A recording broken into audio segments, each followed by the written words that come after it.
The Sunday before the Monday lockdown, I sent out a letter to all of my yogis saying, we're gonna work through this, we're gonna stay, this is what we're doing to keep you guys safe.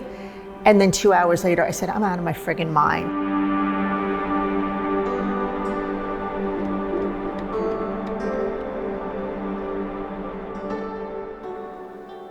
My name's Debbie Weinstein, and I'm the owner of South Street Yoga and Nutrition. In December of 2019, business was absolutely amazing. We had just moved to this space from South Street in August of 2019. And when we were at South Street, we were pretty close to closing the doors if we didn't find a new place to move, because they had just put a bar right on top of our yoga studio, and the two didn't really go well together. And then we found this space. I walked in and signed on the dotted line within a second. Going into 2020, we were like top of the game. Actually, this weekend, which was the weekend before lockdown, on our Sunday class, my teacher and I were hugging, kissing, crying. We had 22 people in this room, and there were more that wanted to come. As soon as we realized lockdown was going to become a thing, I said to my community and to my teachers, listen guys, I'm not cutting your pay. I'm not changing our schedule. We are going to keep every single class on, and here's how it's going to work. We did not cut our prices. I didn't say, oh, we're virtual, so it's worth less money. We're giving you the same service, the best that we can, and that's how we did it. We just said, we are now a virtual yoga studio. We were really, really lucky. The way that my clients responded was, thank you so much. You guys really are looking out for us. I mean, we had no idea it would be for a year. We thought it would be for 2 or 3 weeks. But they were really, really psyched. Couple that with the fact that my landlord is probably one of the nicest people on the planet. He came to me. I didn't even need to go to him. And he said, 50% rent for now through whenever you completely get back on your feet, and then take another month to further get back on your feet at 50% rent. That was really pretty huge, considering if we had still been on South Street, I'd have been out of business within 2 weeks of this going on. A couple of other ways that the community really gave back to us was the Morristown Partnership developed something where they had a donation to try and give every single business in Morristown pay for 3 months of their winter rent. And that was pretty awesome, because while we were fine in March through like October of lockdown, started to get a little bleaker in like November, December of 2020. The other thing is a bunch of businessmen and business owners in town developed Adopt a Business Morristown, and literally strangers contributed to my GoFundMe page. It was like shocking and amazing to me.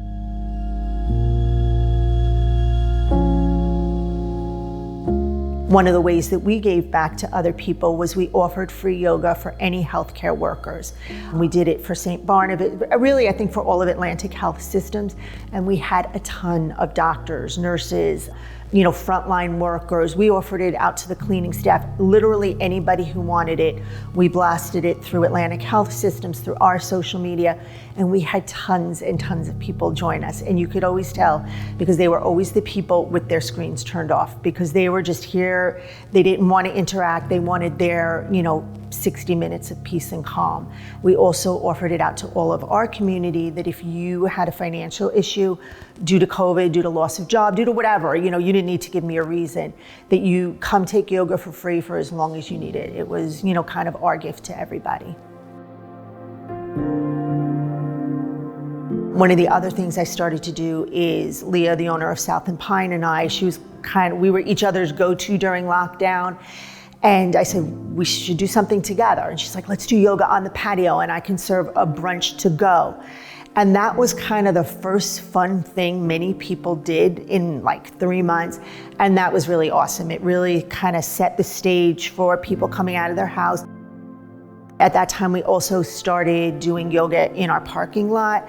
And I'll never forget the first time. So my teacher and I were so cautious. We even parked our car to block the driveway so that no extra people can come. You know, it was like a whole thing. And we drew out the, like 10 feet away. And then we said, okay, this is absolutely insane. We are outside. We can have 10 people outside. And then it became a lot of fun.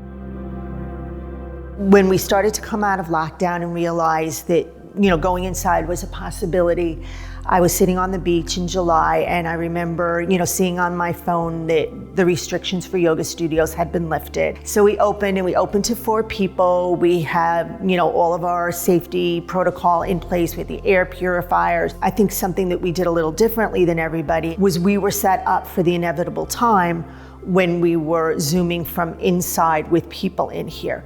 So we had the technology in place. The only thing that we really didn't have in place is people just weren't coming. And that definitely was a challenge throughout the summer.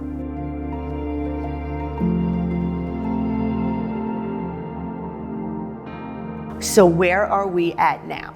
For the month of February, we were down 45%. And for us, that's huge. We're not even a small business, we're a micro business.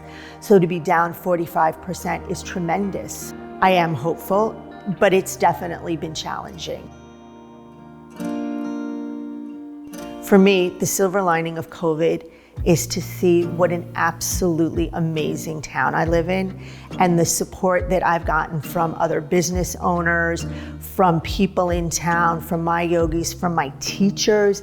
I mean, my teachers are basically rock stars throughout all of this. They were hired to come in and teach yoga to people. Now they work equipment, they teach on Zoom, they teach inside, they teach outside. They really rocked it for me. And to me, that's definitely the silver lining of this, is to see how really amazing people are that we have always given out to people, and 100% we've gotten it back.